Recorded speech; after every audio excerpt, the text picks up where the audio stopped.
أعوذ بالله من الشيطان الرجيم. بسم الله الرحمن الرحيم.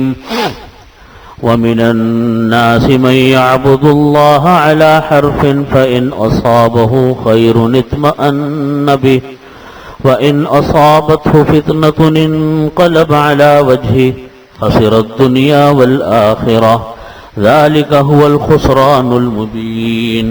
يدعو من دون الله ما لا يضره وما لا ينفعه ذلك هو الضلال البعيد. يدعو لمن ضره أقرب من نفعه لبئس المولى ولبئس العشير. إن الله يدخل الذين آمنوا وعملوا الصالحات جنات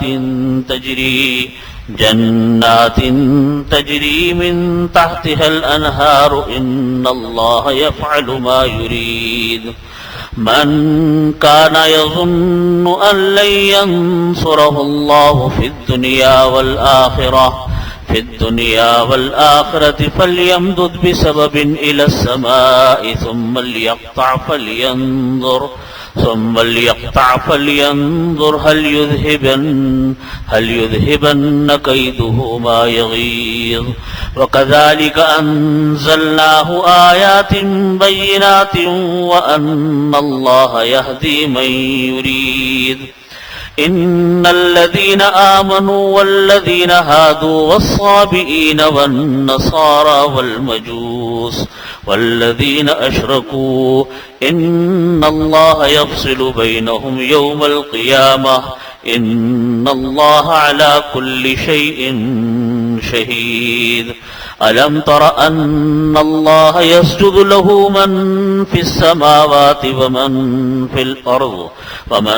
في الأرض والشمس والقمر والنجوم والجبال والشجر والدواب وكثير حق عليه العذاب. ومن يهن الله فما له من مكرم. إن الله يفعل ما يشاء. هذان خصمان اختصموا في ربهم فالذين كفروا قطعت لهم ثياب من نار يصب من فوق رؤوسهم الحميم يصهر به ما في بطونهم والجلود ولهم مقامع من حديد. كلما أرادوا أن يخرجوا منها من غم أعيدوا فيها وذوقوا عذاب الحريق. صدق الله مولانا العظيم وصدق رسوله النبي الكريم ونحن على ذلك من الشاهدين والشاكرين والحمد لله رب العالمين. بزرگان محترم، برادران عزیز، یہ سورہ حج کی آیات چل رہی ہیں اور سورہ حج کی یہ آیات جو ہیں یہ ایمان کے اوپر آخرت کا بیان اور نبی کریم صلی اللہ علیہ وسلم کی نبوت کا بیان ان آیات کے اندر ہے. یہاں سے لوگوں کی ایک کیفیت کا بیان کیا گیا ان آیات میں جو ابتدائی آیات ہیں، اور وہ کیفیت لوگوں کی یہ بیان کی کہ لوگ اللہ رب العزت کی دی ہوئی نعمتوں کو اس پس منظر میں جانچتے ہیں اور اپنے ایمان کو اس پس منظر میں جانچتے ہیں کہ نیکی کرتے رہیں گے اس وقت تک جب تک اللہ کی نعمتیں ملتی رہیں گی. جہاں اللہ رب العزت نے کہیں آزمائش میں ڈال دیا، نیکیوں کا صلہ دنیا میں نہیں دیا،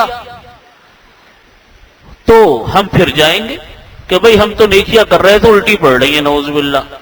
یہ جملہ لوگ بول دیتے ہیں. قرآن پاک میں یہی فرمایا کہ وَمِنَ النَّاسِ مَن يَعْبُدُ اللَّهَ عَلَى حَرْفٍ، کہ بعض لوگ وہ لوگ ہوتے ہیں مَن يَعْبُدُ اللَّهَ جو اللہ کی عبادت کرتے ہیں عَلَى حَرْفٍ، ایک کنارے پر، یعنی اس طرح عبادت کرتے ہیں جیسے کوئی انسان کنارے پر کھڑا ہو.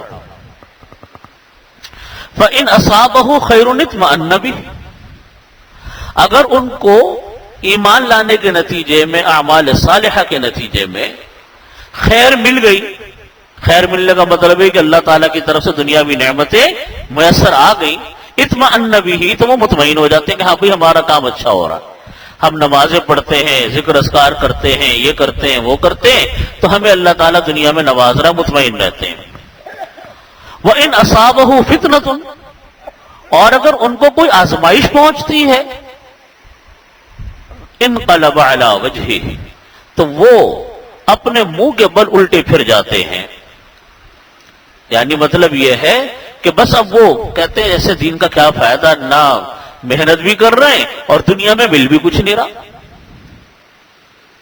یہ ذہن لوگوں کا ہوتا ہے کہ ہماری محنت اس لیے ہو رہی ہے دین کے لیے کہ ہمیں دنیا میں اس کا کچھ صلہ ملتا رہے۔ فرمایا خسرت دنیا والآخرہ، ایسے انسان دنیا اور آخرت میں خسارے میں رہتے ہیں۔ جو نیکیاں اس لیے کر رہے ہوں کہ دنیا میں اس کا ہم کو اچھا بدل ملے گا، نیکیاں کبھی اس لیے نہیں کرنی چاہیے کہ اللہ تعالیٰ آپ کو دنیا میں کچھ دیں گے۔ نیکیاں تو انسان صرف اس لیے کرتا ہے، اعمال صالحہ اس لیے کرتا ہے، دنیا میں ایمان قبول اس لیے کرتا ہے کہ اللہ رب العزت ہم سے راضی ہو جائیں گے اور ہم کو اللہ تعالیٰ آخرت میں کامیاب فرمائیں گے۔ اگر ایک انسان نماز اس لیے پڑھے کہ میں نماز پڑھوں گا تو مجھ کو دنیا میں فائدے میسر آئیں گے، اور دنیا میں خدا نہ خواستہ کوئی آزمائش آ گئی تو نماز پڑھنی چھوڑ دوں گا، تو ہم نماز اللہ کے لیے پڑھ رہے ہیں، دنیا کے نفع کے لیے پڑھ رہے ہیں۔ کوئی انسان زکوٰۃ اس لیے دیتا ہے کہ مجھ کو دنیا کے اندر اس کا بدلہ مل جائے گا، تو یاد رکھیے ایسے اعمال کی اللہ کو ضرورت نہیں ہے۔ یہ عمل اللہ تعالیٰ کے ہاں قابل قبول نہیں، جس کو انسان اس لیے کرے کہ دنیا میں ان نیکیوں کا بدلہ ملتا رہے۔ مسلمان کی شان یہ ہے کہ انسان اعمال کرتا ہے، نیک عمل کرتا ہے اس لیے تاکہ اللہ راضی ہو، آخرت کی زندگی آسان ہو۔ دنیا میں تو اونچ نیچ اللہ تعالیٰ کی طرف سے آتی رہتی ہیں، مسلمانوں کے ساتھ زیادہ آتی ہیں۔ حدیث شریف میں نبی کریم صلی اللہ علیہ وسلم نے ارشاد فرمایا، ان اشد البلاء الانبیاء ثم الامثل فالامثل، او کما قال صلی اللہ علیہ وسلم، ان اشد البلاء الانبیاء، سب سے زیادہ آزمائشوں میں جو لوگ مبتلا کیے جاتے ہیں وہ انبیاء اکرام علیہ الصلوۃ والسلام ہوتے ہیں۔ سب سے زیادہ سخت آزمائشیں ان پر آتی ہیں، اس کا کوئی انسان تصور نہیں کر سکتا کہ آزمائشیں کیسی آتی ہیں۔ ان اشد البلاء الانبیاء، سب سے زیادہ سخت آزمائشیں انبیاء اکرام علیہ الصلوۃ والسلام کو آتی ہیں۔ ثم الامثل فالامثل، پھر ان کے بعد والے لوگ جو ان کی طرح کے ہوتے ہیں، پھر ان کے بعد والے لوگ جو ان کی طرح کے ہوتے ہیں، ان کے مشابہ ہوتے ہیں۔ تو پتہ چلا کہ جو دیندار ہوتے ہیں، جو انبیاء کرام سے بڑا کوئی دیندار ہو سکتا، کوئی ان کے برابر ہو سکتا ہے دنیا میں؟ نہیں ہو سکتا۔ وہ سب سے زیادہ آزمائشوں میں مبتلا ہوتے ہیں۔ تو پتہ چلا کہ دنیاوی حیثیتیں، مال و دولت کا ہونا، عزت کا ہونا، منصب کا ہونا، عہدے کا ہونا، شہرت کا ہونا، ان کی حیثیت کوئی نہیں ہے۔ کسی کو دولت زیادہ مل گئی، اس کا یہ مطلب نہیں ہے کہ اللہ کی بارگاہ میں مقبول ہے۔ وہ قارون اور حامان کو دیکھیں، کتنی دولتوں کے انبار تھے، کتنے اونٹوں پر ان کے خزانوں کی چابیاں لادی جاتی تھی، لیکن کیا وہ اللہ کی بارگاہ میں مقبول تھے؟ نہیں۔ تو پتہ چلا کہ عزت، شیطان کتنا مشہور ہے کہ ہر آدمی جانتا ہے، لیکن کیا اللہ کی بارگاہ میں مقبول ہے؟ پتہ چلا کہ شہرت ہے، پیسہ ہے، دولت ہے، منصب ہے، عہدے ہیں، یہ تو اللہ تعالیٰ کی طرف سے مل جاتے ہیں۔ اب کسی کو ملتے ہیں تو وہ انسان اللہ کا شکر ادا کرتا ہے اور اپنی ان دولت کو، اللہ کی دی ہوئی نعمتوں کو اللہ کی مرضیوں میں استعمال کرتا ہے، تو وہ اللہ کی طرف سے خیر ہوتی ہے۔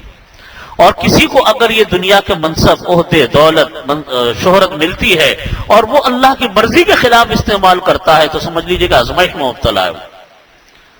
اس کو فرمایا کہ لوگوں میں بعض لوگ وہ ہوتے ہیں، من یعبد اللہ، جو اللہ کی عبادت کرتے ہیں، علی حرف، بالکل کنارے پر ہوتے ہیں۔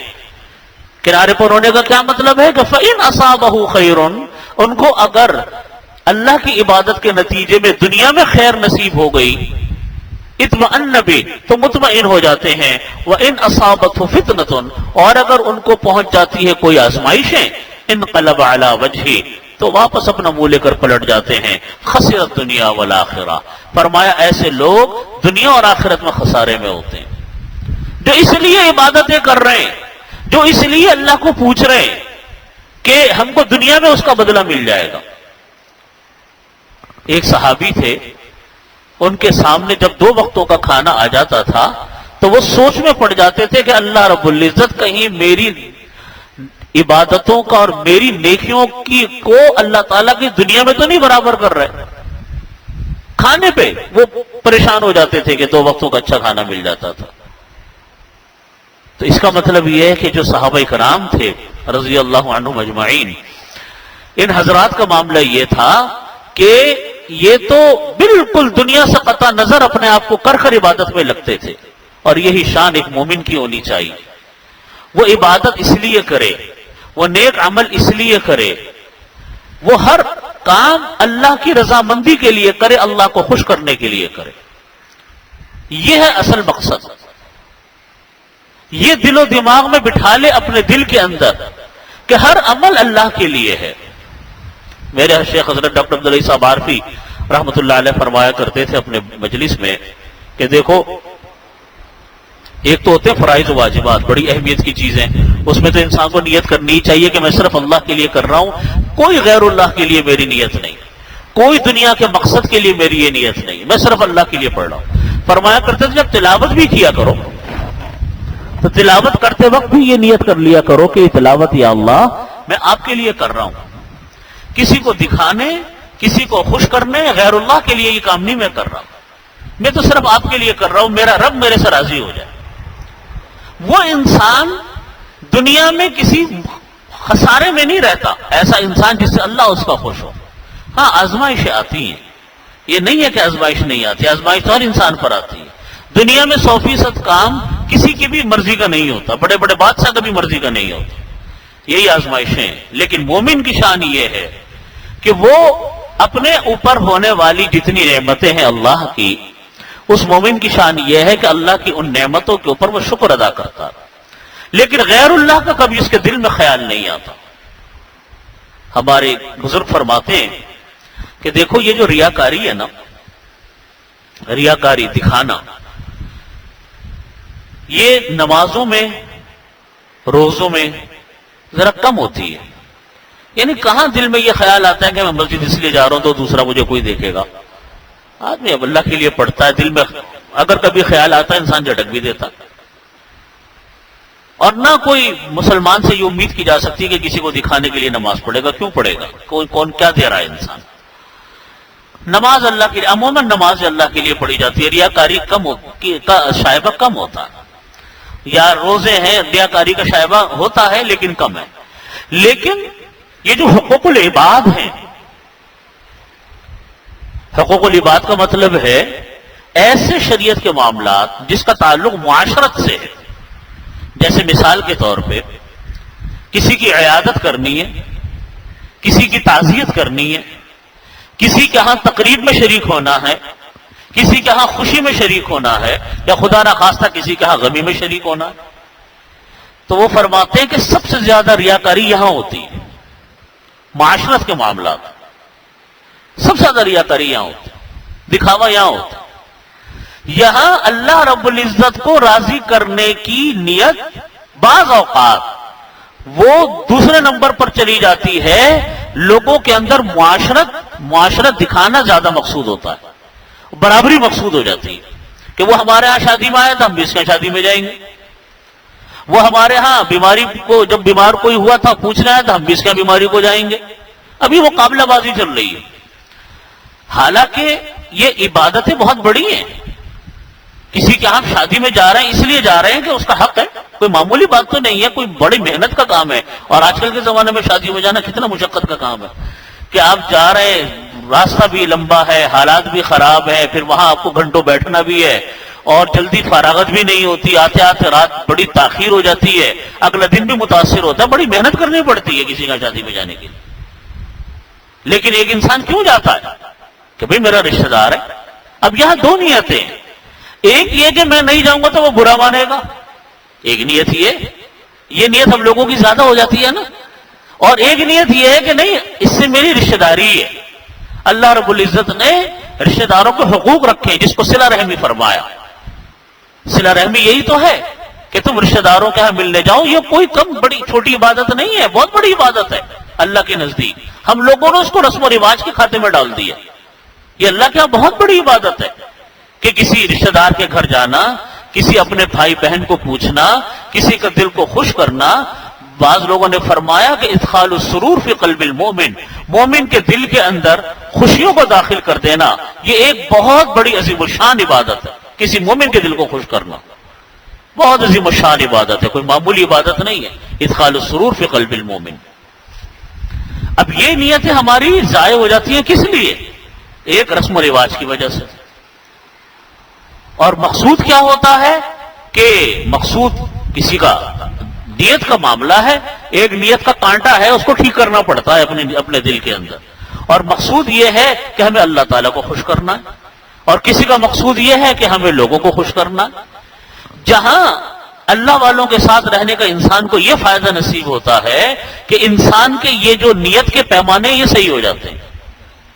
نیت کے پیمانے صحیح ہو جاتے ہیں. انسان اس لیے جاتا ہے ان چیزوں پر کہ میرا اللہ مجھ سے راضی ہو جائے گا، اللہ نے میرے اوپر یہ حقوق لازم فرمایا، اس لیے ہم یہ کام کر رہے ہیں. یہ عادت اس لیے کر رہے ہیں، خدا نخواستہ تعزیت ہے اس لیے کر رہے ہیں. کسی کا خوشی ہے، خوشی میں اس لیے شامل ہو رہے ہیں. کسی کا مبارکبادی کے لیے اس لیے جا رہے ہیں کہ میرے رب نے میرے اوپر یہ فریضہ عائد کیا، میں جا رہا ہوں. تو یہ ہے بات کہ اصل بات یہ ہے کہ انسان کی نگاہ اللہ کو خوش کرنے کے اوپر لگے. دنیا کو راضی کرنا، دنیا کے فائدے کے لیے کوئی کام کرنا، یہ کام اللہ تعالیٰ کو پسندیدہ نہیں کہ انسان یہ اعمال صالحہ اس لیے کرے کہ دنیا مل جائے. بلکہ فرمایا کہ ایسا انسان جو اس کوشش میں لگتا ہے خسرت دنیا والآخرہ، دنیا اور آخرت کا نقصان اس لیے ہے کہ دنیا میں محنت بیکار گئی اور اللہ بھی خوش نہ ہوا. تو ان آیات کا یہ مطلب ہے. دوبارہ ترجمہ میں عرض کر رہا ہوں. فرمایا لوگوں میں وہ لوگ بھی ہیں جو اللہ کی عبادت کرتے ہیں، اگر ان کو کوئی خیر ملتی ہے تو مطمئن ہو جاتے ہیں، اور ان کو اگر کوئی آزمائش پہنچتی ہے تو وہ اپنے منہ کے بل واپس ہو جاتے ہیں. یہ لوگ دنیا اور آخرت کے اندر نقصان میں رہتے ہیں. ذالک هو الخسران المبین. اور یہی ہے اصل دھوکہ، یہی ہے اصل نقصان. خسران المبین کا معنی کیا؟ واضح نقصان یہی ہے کہ انسان کی دنیا کی زندگی بھی ضائع ہو جائے اور آخرت کی زندگی بھی ضائع ہو جائے. یہ ہے اصل خسارہ. دنیا میں انسان سمجھتا رہا کہ میں بہت اچھے کام کر رہا ہوں. دنیا میں انسان کیا سمجھ رہا ہے کہ میرے کام بہت اچھے. آخرت میں جا کر اللہ کی بارگاہ میں پتہ چلا کہ میرے کام تو سارے ضائع ہو گئے. خسرت دنیا والآخرہ اس کو کہتے ہیں کہ دنیا میں بھی خسارے میں رہا، کوئی فائدہ نہ اٹھا سکا، اور آخرت کے اندر بھی کیا رہا؟ خسارے میں رہا، کوئی فائدہ نہ اٹھا سکا. ذالک هو الخسران المبین. اللہ یدعو من دون اللہ ما لا یضرہ وما لا ینفعہ.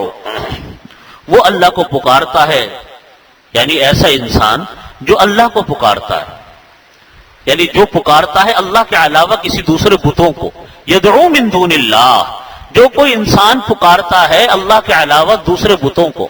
ما لا یضرہ وما لا ینفعہ، جو نہ ضرر پہنچا سکتے ہیں نہ نقصان پہنچا سکتے ہیں. اللہ کے علاوہ کون نقصان پہنچا سکتا ہے؟ کون فائدہ پہنچا سکتا ہے؟ کوئی نہیں فائدہ پہنچا سکتا. جب اللہ چاہتے ہیں کسی چیز سے نقصان پہنچوانا تو پہنچا دیتے ہیں، اور جب اللہ تعالیٰ چاہتے ہیں کسی چیز سے فائدہ پہنچانا تو فائدہ پہنچا دیتے ہیں. ذالک هو الضلال البعید. اللہ کے علاوہ کسی دوسرے کو پکارنا یہ ہے واضح گمراہی. یدعو، وہ کوئی انسان، لمن ضرہ اقرب من نفعی، جس کو وہ پکارتا ہے اللہ کے علاوہ جو انسان کسی دوسرے کو پکارتا ہے، لمن ضرہ، اس کا ضرر، اقرب من نفعی، اس کے نفع سے زیادہ نزدیک تر ہے. یعنی اس کا ضرر زیادہ ہے اور نفع کم ہے. لبئس المولا و لبئس العشیر. اللہ کے علاوہ دوسرے معبود وہ بہت ہی برے دوست بھی ہیں اور بہت ہی برے رفیق بھی ہیں. یہ جو آیت میں نے ابھی آپ کے سامنے پڑھی من یعبد اللہ علی حرف، بخاری شریف میں حضرت عبداللہ ابن عباس رضی اللہ عنہما سے روایت ہے کہ جب نبی کریم صلی اللہ علیہ وسلم ہجرت کر کے مدینہ طیبہ تشریف لائے، ان آیات کا شان نزول یہ اس موقع پر یہ آیات نازل ہوئی کہ جب حضرت عبداللہ ابن عباس رضی اللہ عنہما فرماتے ہیں کہ جب نبی کریم صلی اللہ علیہ وسلم ہجرت کر کے مدینہ طیبہ میں مقیم ہو گئے تو بعض ایسے لوگ بھی آ کر مسلمان ہو جاتے تھے جن کے دل اندر سے پختہ نہیں تھے، یعنی ایمان ان کے دلوں میں پختہ نہیں ہوا تھا. اسلام لانے کے بعد وہ اپنے آپ کا جائزہ لیتے رہتے تھے کہ ان کی مال میں، ان کی اولاد میں ترقی ہو رہی ہے کہ نہیں ہو رہی. اگر دیکھتے ہیں کہ ہاں بھائی اسلام لانے کے بعد مال میں بھی ترقی ہو رہی ہے، اولاد میں بھی ترقی ہو رہی ہے، تو اور جم جاتے تھے. اور اگر دیکھا کہ کوئی آزمائش کا جھٹکا پڑا، کہیں سے کوئی آزمائش کی پکڑ آئی، فوراً دین چھوڑ کر وہ دوبارہ اپنی گمراہی کی طرف چلے جاتے تھے. تو فرمایا حضرت عبداللہ ابن عباس نے کہ ایسے لوگوں کے لیے یہ آیات نازل ہوئی. تو آج بھی لوگوں کا معاملہ یہ ہے، بہت سارے لوگ کہتے ہیں کہ بھائی ہم پہلے دینداری کی طرف مائل نہیں تھے لیکن اب ہم مائل ہو گئے، لیکن جب سے ہم مائل ہوئے ہیں دینداری کی طرف ہمیں تو مشکلات پیش آ رہی ہیں. ہماری تو وہی زندگی نعوذ باللہ اچھی تھی جس میں ہم نماز روزے کا بھی خیال نہیں کرتے تھے. یاد رکھیے دھوکہ ہے سارا کا سارا. یہ دھوکہ اس لیے ہے، اس کو دھوکہ اس لیے کہا جا رہا ہے کہ ہم نماز روزے دین پر عمل کرنا، شریعت کے احکامات کو پورا کرنا، یہ اس لیے نہیں ہے کہ ہمیں دنیا مل جائے گی، یہ اس لیے کہ اللہ راضی ہو جائے گا اور آخرت کے اندر اللہ رب العزت جو ہے ہم کو پروانہ عطا فرمائیں گے بخشش کا. حضرت عائشہ رضی اللہ عنہا فرماتی ہیں کہ میں نے ایک مرتبہ پوچھا نبی کریم صلی اللہ علیہ وسلم سے کہ آپ یہ بتلائیے جب اللہ کی بارگاہ میں ہمارا حساب کتاب ہو رہا ہوگا تو کیا اس وقت بھی آپ ہم کو یاد رکھیں گے؟ سوال کرنے والی کون؟ ام المومنین حضرت عائشہ صدیقہ رضی اللہ عنہا. جواب دینے والے نبی علیہ الصلوۃ والسلام فرمانے لگے نبی کریم صلی اللہ علیہ وسلم کہ عائشہ 3 موقع ایسے ہوں گے کوئی کسی کو یاد نہیں کرے گا. 3 موقع ایسے ہوں گے کہ کوئی کسی کو یاد نہیں کرے گا. نبی کریم صلی اللہ علیہ وسلم کا فرمانا یہ تھا کہ میں بھی ایسے ہی ہوں گا. باپ اپنے بیٹے کو یاد نہیں کرے گا، بیٹا باپ کو یاد نہیں کرے گا. ماں کی محبت ہمیشہ انسان کے ساتھ رہتی ہے. ایک سایہ ہے ماں باپ کا، جو ایک چھت ہوتی ہے انسان کے اوپر ماں باپ کی، وہ بھی کہتے ہیں کہ اس موقع میں کوئی کسی کو ہوش نہیں ہوگا کہ ماں کدھر گئی اور بچے کدھر گئے. اسے فرمایا نبی کریم صلی اللہ علیہ وسلم نے کہ عائشہ 3 موقع ایسے ہیں کہ کوئی کسی کو یاد نہیں کرے گا. فرمایا کہ ایک اس وقت جس وقت حساب کتاب ہو رہا ہوگا، کوئی کسی کو یاد نہیں کرے گا، کوئی کسی کو نہیں پوچھے گا، کوئی رشتہ داری نہیں، کوئی تعلق نہیں، کوئی دوستی یاری نہیں، کوئی رشتہ داریاں نہیں. دوسرا موقع اس وقت جس وقت پل صراط پر سے گزر ہوگا، کوئی کسی کو نہیں یاد کرے گا، اپنی پریشانی میں ہر انسان غرق ہوگا. اور تیسرا موقع وہ جس وقت سب لوگ میدان حساب میں کھڑے ہوں گے اور اعمال نامے اڑ اڑ کر آ رہے ہوں گے. کسی کے دائیں ہاتھ میں آ رہا ہوگا تو اس کو بخشش کا پروانہ مل جائے گا، کسی کے بائیں ہاتھ میں آئے گا تو اس کا مطلب ہے کہ اللہ کیا اس سے بخشش نہیں ہوئی. وہ ایسا مرحلہ ہوگا جب وقت کے پروان یہ اڑ اڑ کر اعمال نامے ہاتھوں میں آئیں گے، ہر انسان فکر مند، پریشان، تکلیف میں کہ یا اللہ میرا پتہ نہیں کیا حال بنے گا، کیا حال ہوگا. تو فرمایا اس وقت کوئی کسی کو یاد نہیں کرے گا. تو بھائی بات یہ ہے کہ ایمان انسان دنیا کے لیے نہیں قبول کرتا. اعمال نیک عمل دنیا کے لیے نہیں ہوتے. نیک عمل دنیا کی لذتیں اور دنیا کی منفعتیں حاصل کرنے کے لیے نہیں ہوتے. نیک عمل صرف اپنی آخرت کو سنوارنے کے لیے، اللہ کو خوش کرنے کے لیے ہوتے. ہر عمل سے پہلے یہ نیت خالص کر لو کہ یا اللہ یہ عمل صرف آپ کے لیے ہے، کسی غیر اللہ کی میری نیت نہیں. میں کسی اللہ کے علاوہ کسی اور کو خوش کرنے کے لیے عمل نہیں کر رہا، یا اللہ صرف آپ کو خوش کرنے کے لیے کر رہا ہوں. اس عمل کی تکرار اپنے دل میں بار بار کرنی چاہیے. کوئی دل میں خیال آ جائے کسی اور چیز کا، لا حول پڑھ کر استغفار پڑھ کر اس کو جھٹک دو اور اپنے عمل کو خالص اللہ کے لیے کر لو۔ جس انسان کا عمل اللہ کے لیے ہو گیا، اخلاص جس کے دل میں پیدا ہو گیا، اصل انسان وہی ہے، اصل کامیابی وہی ہے جو عمل خالص اللہ کے لیے ہو جائے۔ ان اللہ تعالیٰ داخل کریں گے الذین آمنوا اہل ایمان کو، وعملوا الصالحات اور ان لوگوں کو جنہوں نے نیک اعمال کیے، جنات تجری من تحتها الانہار، باغوں میں جس کے نیچے نہریں بہتی ہوں گی۔ باغوں سے مراد یہاں پر کیا ہے؟ جنت کے باغات، وہاں پر اللہ تعالیٰ انسان کو داخل فرمائیں گے۔ دو شرط کیا ہے؟ الذین آمنوا وعملوا الصالحات، ایمان لاؤ اور نیک عمل کرو۔ یاد رکھیے ایمان کے بغیر کوئی عمل قابل قبول نہیں، کوئی کتنا نیک انسان کیوں نہ ہو۔ کوئی آدمی لوگ کہتے ہیں کہ صاحب فلانا انسان بڑا اچھا، بڑا شریف، بڑا بہترین انسان ہے، یقیناً ہوگا، لیکن اگر ایمان نہیں تو ایمان کے بغیر کوئی عمل اس کا قابل قبول نہیں۔ یہ ایمان جو ہے یہ ہر عمل کے فائدہ پہنچانے کی بنیاد ہے۔ ہاں انسان جو نیک عمل دنیا میں کرتا ہے، اللہ تعالیٰ ایسے غیر مسلموں کے نیک اعمال کا بدلہ دنیا میں پورا کر دیتے ہیں۔ اللہ تعالیٰ کسی کو محروم نہیں کرتے، اللہ کا انصاف ہے۔ اسی لیے کافروں کو دنیا میں دولت زیادہ ملتی ہے۔ ہم کہتے ہیں نا کہ کیا وجہ ہے کہ کافر کو دنیا میں بہت دنیا اللہ تعالیٰ دیتے، مسلمان کو نہیں دیتے۔ کیوں نہیں دیتے؟ اس لیے نہیں دیتے کہ مسلمان جو ہے وہ نیک عمل کرتا ہے اللہ کے لیے، اللہ تعالیٰ اس کو دنیا میں گزر بسر کے لیے دے دیتے ہیں، اصل اس کی نعمتوں کو اور اس کے اوپر اس کی جزا کو آخرت کے لیے اٹھا کر رکھتے ہیں، آخرت میں ملتا ہے۔ اور جو غیر مسلم ہے اس کا تو کوئی ایمان اللہ پر نہیں، لہذا اس کی تمام نیکیوں کا بدلہ اللہ تعالیٰ دنیا میں برابر کر دیتے ہیں۔ وہ ایک واقعہ لکھا ہے کتابوں میں کہ ایک مرتبہ ایک مسلمان کا انتقال ہونے لگا اور ایک یہودی کا انتقال ہونے لگا۔ یہودی کا دل چاہا مرنے سے پہلے کہ میں مچھلی کھاؤں، مجھے مچھلی کو دل چاہ رہا۔ اس پورے خطے کے اندر کوئی مچھلی نہیں ملتی تھی، یعنی وہاں نہ دریا تھا نہ سمندر تھا، تو مچھلی پہنچتی بھی نہیں تھی۔ دل اس کو مچھلی کھانے کو چاہ رہا، مچھلی قرب و جوار میں کہیں دور دور تک نہیں۔ ایک مسلمان تھا، اس کا انتقال ہونے لگا، اس کا دل چاہا کہ میں زیتون کا تیل استعمال کر لوں، زیتون کا تیل پی لوں، استعمال کروں۔ وہ اس کے گھر کے اندر رکھا ہوا تھا ایک شیشی کے اندر۔ اللہ رب العزت نے دو فرشتوں کو حکم دیا، ایک کو مسلمان کے پاس بھیجا، ایک کو یہودی کے پاس بھیجا۔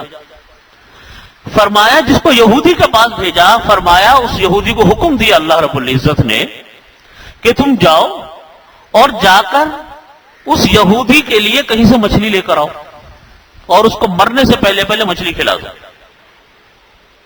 وہ فرشتہ روانہ ہوگی اور جناب فرشتہ نے کہیں سے مچھلی لی اور اس یہودی کو مرنے سے پہلے پہلے مچھلی مہیا کرتی، جیسا اس یہودی کا دل چاہ رہا تھا۔ مسلمان جس کا زیتون کا تیل استعمال کرنے کو دل چاہ رہا تھا، اس کے گھر میں زیتون کا تیل رکھا ہوا تھا، اللہ تعالیٰ نے فرشتے کو بھیجا کہ جاؤ اس کے گھر کے اندر جو زیتون کا تیل رکھا ہوا ہے اس کو ضائع کر دو، وہ مسلمان استعمال نہ کرنے پائے مرنے سے پہلے۔ گھر میں حالانکہ موجود تھا لیکن حکم دیا کہ جا کر اس کو ضائع کر دو۔ دونوں فرشتے اپنے اپنے حکم پر اپنے اپنے مشن پہ روانہ ہوئے۔ یہودی کے لیے وہ فرشتے مچھلی لے کر گئے اور کہیں سے لے جا کر اس کے گھر میں مچھلی پہنچائی، اس نے مچھلی کو استعمال کر لیا، یہودی مر گیا مچھلی کھانے کے بعد۔ مسلمان جس کی بھی موت کا وقت بالکل تیار تھا، اس کے گھر اس کو زیتون کا تیل کا دل چاہ رہا تھا، وہ فرشتے پہنچے، انہوں نے زیتون کا تیل ضائع کر دیا۔ ان دونوں فرشتوں کی راستے میں ملاقات ہو گئی۔ پوچھا بھائی تم کس مشن پر تھے؟ تو یہودی کی طرف جو فرشتے گئے تھے اس نے اپنا مشن بتلایا کہ میرا کام یہ تھا۔ مسلمان جس کام پر روانہ ہوئے انہوں نے اپنا کام بتلایا۔ دونوں نے کہا عجیب بات ہے۔ فرشتوں نے کہا کہ جو اللہ کو ماننے والا، اللہ کے حکموں کو پورا کرنے والا، اس کی تو خواہش اللہ تعالیٰ نے پوری نہیں کی اور اس کے لیے زیتون کا تیل بھی ضائع کر دیا، اور جو اللہ کے حکم کو مانتا نہیں، اللہ کی کتاب کو نہیں مانتا، اللہ کے رسول کو نہیں مانتا، اس کی تعلیمات کو نہیں مانتا، اس کی اللہ تعالیٰ نے خواہش پوری کر دی۔ دونوں فرشتوں نے کہا عجیب بات ہے۔ پھر انہوں نے کہا کہ بھئی ہم تو حکم کے پابند ہیں، اللہ تعالیٰ سے پوچھیں گے یا اللہ آپ ہمیں یہ بات بتا دیجیے ایسا کیوں فرمایا آپ نے؟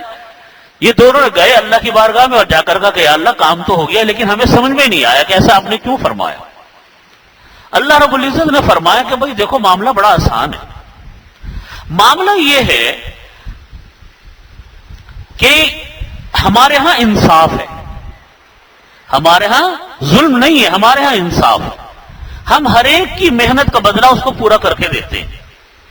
یہودی نے مرنے سے پہلے ایک نیکی کر لی تھی، اب وہ یہودی مرنے کے بعد تو ان نیکیوں کے بدلہ جنت منت تو ہے نہیں ان کا، اس کی نیکیوں کا حساب کتاب تو ہم کو دنیا میں برابر کر رہا ہے، لہذا ہم اس کا چونکہ دل چاہ رہا تھا مچھلی کھانے کو، اس نیکیوں کا بدلہ ہم نے اس کو یہ دے دیا جو اس نے ایک نیکی کی تھی کہ ہم نے دنیا میں اس کو مچھلی مہیا کر دی، اس کی حساب کتاب بالکل بیلنس شیٹ اس کی زیرو ہو گئی، برابر ہو گئی۔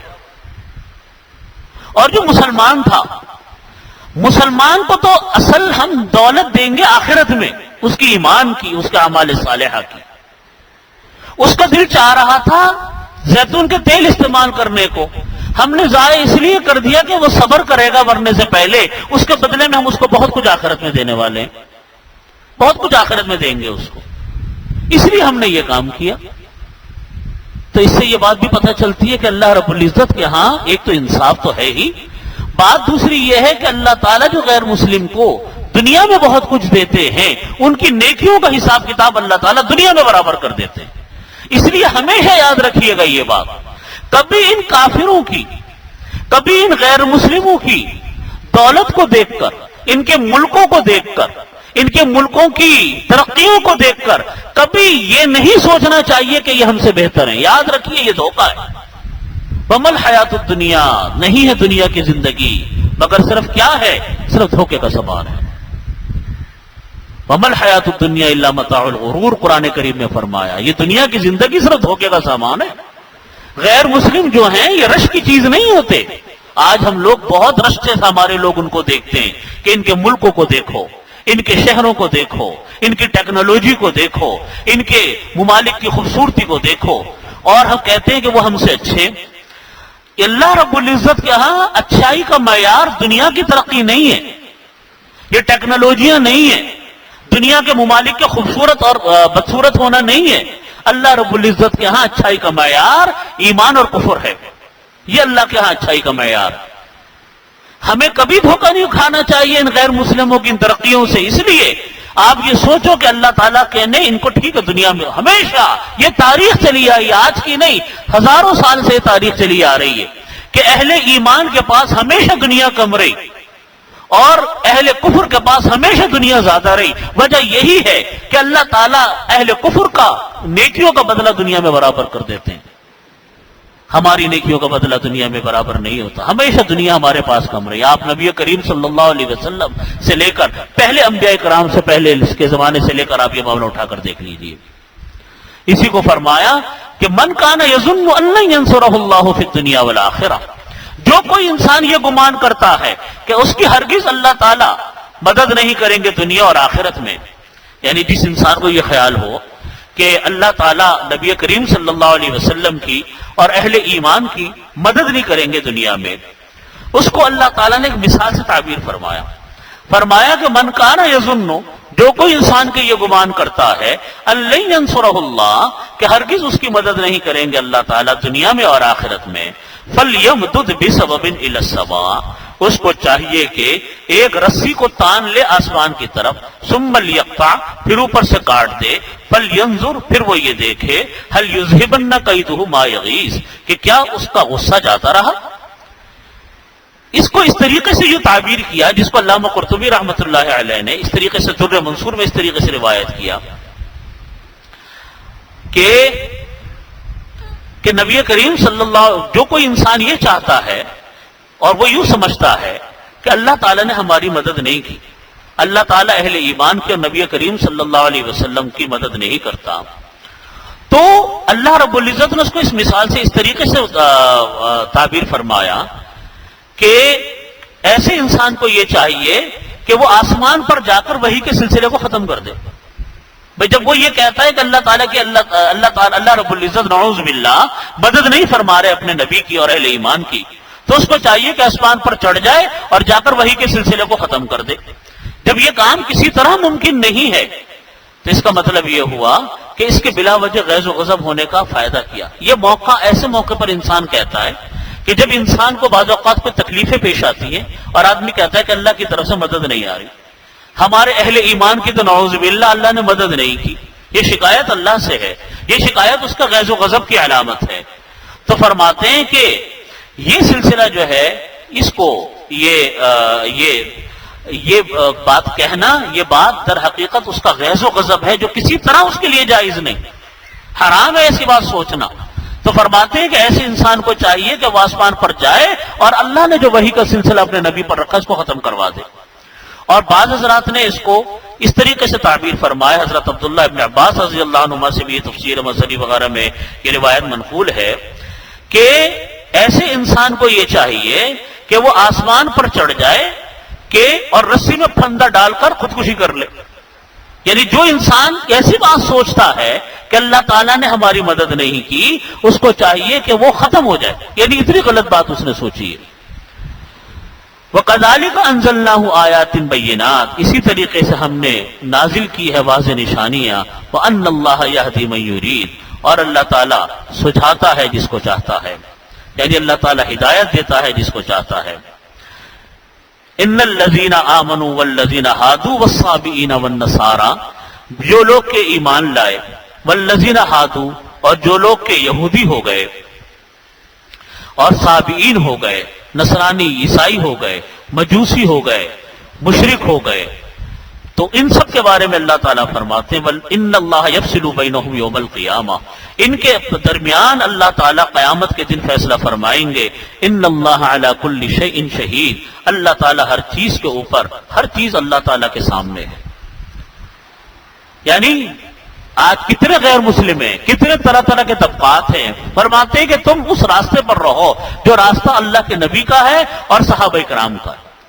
ما انا علیہ و اصحابی، فرمایا کہ وہ راستہ راہ نجات ہے جس پر میں ہوں، یعنی نبی کریم صلی اللہ علیہ وسلم فرماتے ہیں کہ میں ہوں اور میرے صحابہ کرام ہیں، ما انا علیہ و اصحابی، اس پر گامزن رہو، وہ ہدایت کا راستہ ہے۔ باقی جتنے فرقے، جتنی جماعتیں جو سنت پر نہیں، سنت سے ہٹ کر ہیں، اللہ تعالیٰ فرماتے ہیں کہ ان کے درمیان اللہ تعالیٰ فیصلہ فرمائیں گے قیامت کے دن۔ الم ترا، کیا تم لوگ نہیں دیکھتے، ان اللہ، کہ بے شک اللہ تعالیٰ، یسجد لہ من فی السماوات والارض، اس کو سجدہ کرتے ہیں وہ تمام مخلوقات جو آسمان میں ہیں، ومن فی الارض، جو زمین میں ہیں، والشمس والقمر، سورج اور چاند ہیں، والنجوم، ستارے ہیں، والجبال، پہاڑ ہیں، والشجر، درخت ہیں، والدواب، چوپائے ہیں، وکثیر من الناس، اور بہت سارے لوگ ہیں۔ یعنی جتنی مخلوقات ہیں، جمادات، نباتات، حیوانات، یہ ساری کی ساری اللہ کے ذکر کرتی ہے۔ لیکن یوں فرمایا کہ پہاڑ، زمین، آسمان، سورج، چاند، ستارے، پہاڑ، جانور اور لوگوں میں بہت سارے لوگ، اس کا مطلب یہ ہے کہ جن کو اللہ نے انتہائی شعور دیا وہ انسان ہے۔ شعور جس کو سب سے زیادہ دیا، قوت گویائی عطا فرمائی، وہ کون ہے؟ انسان ہے۔ وہ سب اللہ کی عبادت نہیں کرتے۔ جن کو اللہ نے شعور زیادہ نہیں دیا وہ سب اللہ کی عبادت کرتے۔ یہ الگ بات ہے کہ ان کی عبادت، ان کے ذکر کا احساس ہم کو نہیں ہوتا۔ یہ زمین ہے، یہ اللہ کی عبادت کرتی ہے، اللہ کا ذکر کرتی ہے۔ یہ درخت ہیں، یہ اللہ کا ذکر کرتے ہیں۔ یہ پتھر ہیں، اللہ کا ذکر کرتے ہیں۔ یہ چاند ہے، اللہ کا ذکر کرتا ہے۔ یہ سورج ہے، اللہ کا ذکر کرتے ہیں۔ یہ دواب، چاند، جانور جو پھرتے ہیں، جن کو ہم کہتے ہیں جانور ہے، یہ بھی تو اللہ کا ذکر کرتے ہیں۔ کس طرح کرتے ہیں؟ کیا ان کا طریقہ مناجات ہے؟ اللہ عالم، اللہ کو خبر ہے، ہمیں پتہ نہیں، ہمیں اس کا احساس نہیں۔ لیکن لوگ سب اللہ کی عبادت نہیں کرتے، حالانکہ اللہ رب العزت نے ان تمام مخلوقات میں افضل اشرف المخلوقات کس کو بنایا؟ انسان کو۔ لیکن انسان جو ہے وہ ناشکرا، وہ اللہ کا شکر ادا نہیں کرتا، وہ اللہ کی عبادت نہیں کرتا۔ وَكَثِيرٌ حَقَّ عَلَيْهِ الْعَذَابُ، اور بہت سارے لوگ ایسے ہیں ان پر اللہ کا عذاب ٹھہر چکا، ان پر اللہ کا عذاب ثابت ہو چکا کہ اللہ کا عذاب ان کو ملے گا۔ کیوں ملے گا؟ اس لیے کہ اللہ نے اتنی دولت انسان کو دی، اتنی نعمتیں انسان کو دی کہ آپ میں سے، ہم میں سے ہر شخص اگر اس وقت یہ سوچنے بیٹھ جائے کہ ہمارے اوپر اللہ کی کتنی نعمتیں نازل ہو رہی ہیں، کوئی انسان گن بھی نہیں سکتا۔ کوئی گن سکتا ہے؟ نہیں گن سکتا۔ جب انسان نہیں گن سکتا پھر بھی وہ اللہ کی عبادت نہیں کر رہا ہے تو اللہ تعالیٰ کو یہ بات کتنی ناگوار گزرتی ہے۔ اسی لیے فرمایا کہ وَكَثِيرٌ حَقَّ عَلَيْهِ الْعَذَابُ، اور بہت سارے لوگ وہ ہیں جن کے اوپر عذاب اللہ کا پختہ ہو چکا۔ وَمَن يُهِنِ اللَّهُ فَمَا لَهُ مِن مُكْرِمٍ، جس کو اللہ ذلیل کر دے، وَمَن يُهِنِ اللَّهُ، جس کو اللہ ذلیل کر دے، فَمَا لَهُ مِن مُكْرِمٍ، اس کی کوئی عزت کرنے والا نہیں، اس کو کوئی عزت دینے والا نہیں۔ ان اللہ یفعل ما یشاء، اللہ تعالیٰ چاہتے ہیں، وہ اللہ تعالیٰ کرتے ہیں جو چاہتے ہیں۔ دیکھو بعض اوقات اللہ تعالیٰ کسی کو عزت دیتے ہیں، کسی کو شہرت دیتے ہیں، کسی کو کچھ ملتا ہے۔ اب بعض اوقات وہ انسان اللہ کی دیوی نعمتوں کو اللہ کی نافرمانیوں میں استعمال کرتا ہے۔ ایک کو دولت زیادہ مل گئی، اس نے فضول خرچی شروع کر دی، ظلم ڈھانے شروع کر دیے، دکھاوا شروع کر دیا، اسراف شروع کر دیا۔ کسی کو عہدہ بڑا مل گیا، پتہ چلا کہ وہ فرعون بے سامان بن گیا۔ نتیجہ کیا ہوا کہ پھر اللہ کی پکڑ بڑی سخت آتی ہے کہ ہم نے تم کو نعمت دی، تم نے اس نعمت کی یہ قدر کی کہ ہماری مخلوق کے اوپر ظلم ڈھانے شروع کر دیے۔ ایسے انسان کی پکڑ آتی ہے۔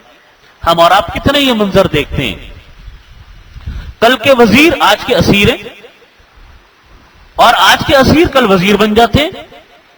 آج جیل میں ہیں، کل تخت پر ہیں، تخت سے اتر کر پھر جیل میں آ گئے۔ یہ چل رہا ہے سلسلہ، ہوتا ہے کہ نہیں ہوتا؟ یہ سلسلہ چل رہا ہے۔ کل جو بڑے تمطراق سے پھرتے تھے، کوئی ان کے قریب نہیں جا سکتا تھا، آج کال کوٹھڑیوں میں بند ہیں۔ اور جو کل کال کوٹھڑیوں میں بند تھے، آج عزت کے منصبوں پر اور شہرتوں پر بیٹھے ہوئے۔ یہ اللہ تعالیٰ کا ایک نظام ہے۔ اللہ رب العزت دنیا میں دولت دیتے ہیں، اللہ تعالیٰ دنیا میں شہرت دیتے ہیں، اللہ تعالیٰ دنیا میں منصب دیتے ہیں، اللہ تعالیٰ دنیا میں فراوانیاں دیتے ہیں، لیکن اللہ تعالیٰ یہ بھی دیکھتے ہیں کہ میرا بندہ کس طرح استعمال کر رہا ہے۔ پھر اللہ کی پکڑ بھی بڑی سخت آتی ہے۔ جو جتنا بڑا سرکش ہوگا پکڑ بھی ویسی ہی آئے گی۔ فرعون کتنا بڑا سرکش تھا، آج تک اس کی لاش لوگوں کے لیے عبرت ہے۔ آج بھی لوگ جا کر اس کی عبرت کا دیکھتے ہیں کہ یہ اتنا بڑا سرکش ہے، اور آج اس سے عبرت حاصل کرتے ہیں۔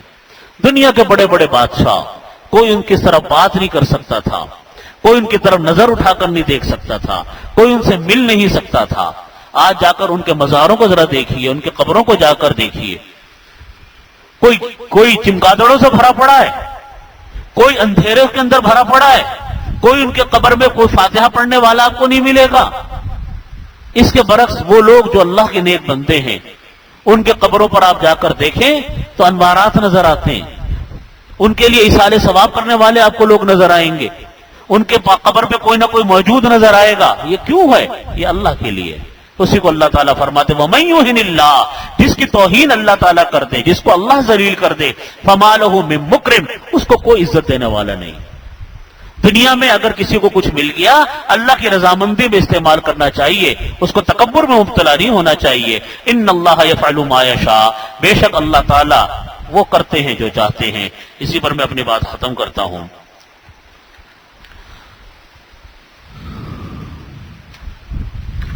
یہ آیت سجدہ ہے۔ تمام حضرات، تمام خواتین اور تمام مرد حضرات سے درخواست ہے کہ سجدہ کر لیجئے گا، اور یہ آیت سجدہ گزر گئی ہے، اسی پر بس میں اپنی بات کرتا ہوں، ختم کرتا ہوں۔ وآخر دعوانا الحمدللہ رب العالمین۔ دعا فرما لیجئے بھائی۔ اللہم صلی علی محمد وعلی آل محمد کما صلیت علی ابراہیم وعلی آل ابراہیم، اللہم بارک علی محمد وعلی آل محمد کما بارکت علی ابراہیم وعلی آل ابراہیم۔ ربنا ظلمنا انفسنا فإن لم تغفر لنا وترحمنا لنكونن من الخاسرين، اللهم احسن عاقبتنا في الامور كلها واجرنا من خزي الدنيا وعذاب الاخره، اللهم انا نجعلك في نحورهم ونعوذ بك من شرورهم، اللهم انا نسألك الهدى والتقى والعفاف والغنى، اللهم انا نسألك تمام العافية ونسألك دوام العافية ونسألك الشكر على العافية ونسألك الغنى عن الناس، اللهم إنا نسألك عزائم مغفرتك ومنجیات امرک والسلامۃ من کل اسم والغنیمۃ من کل بر والفوز بالجنۃ والنجاۃ من النار اللهم لا تدع لنا ذنبا الا غفرته ولا هما الا فرجته ولا دینا الا قضیته ولا حاجة من حوائج الدنیا والآخرة الا قضیتها یا ارحم الراحمین۔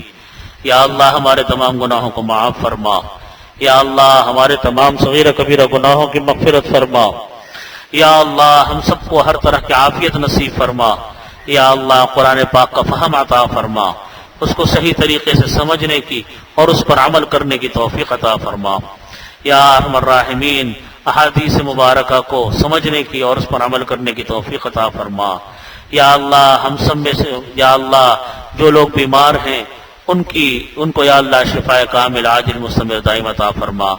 شیخ سہولت علی صاحب کے دل کا آپریشن ہوا ہے، بائی پاس آپریشن ہوا، ان کی صحت کے لیے دعا فرمائے کہ اللہ تعالیٰ شیخ سہولت علی صاحب کو مکمل شفا، تندرستی اور عافیت عطا فرما، ان کو یا اللہ مکمل صحت عطا فرما، صحت عاجلہ عطا فرما، کاملہ عطا فرما، مستمر دائمہ عطا فرما۔ جو لوگ مقروض ہیں یا اللہ ان کے قرضوں کو ادا فرما، یا اللہ جو لوگ پریشان ہیں سب کی پریشانیوں کو دور فرما، یا اللہ جو لوگ بے روزگار ہیں ان کو حلال روزگار عطا فرما، یا اللہ جو برسر روزگار ہیں ان کی حلال آمدنی میں اور اضافہ فرما۔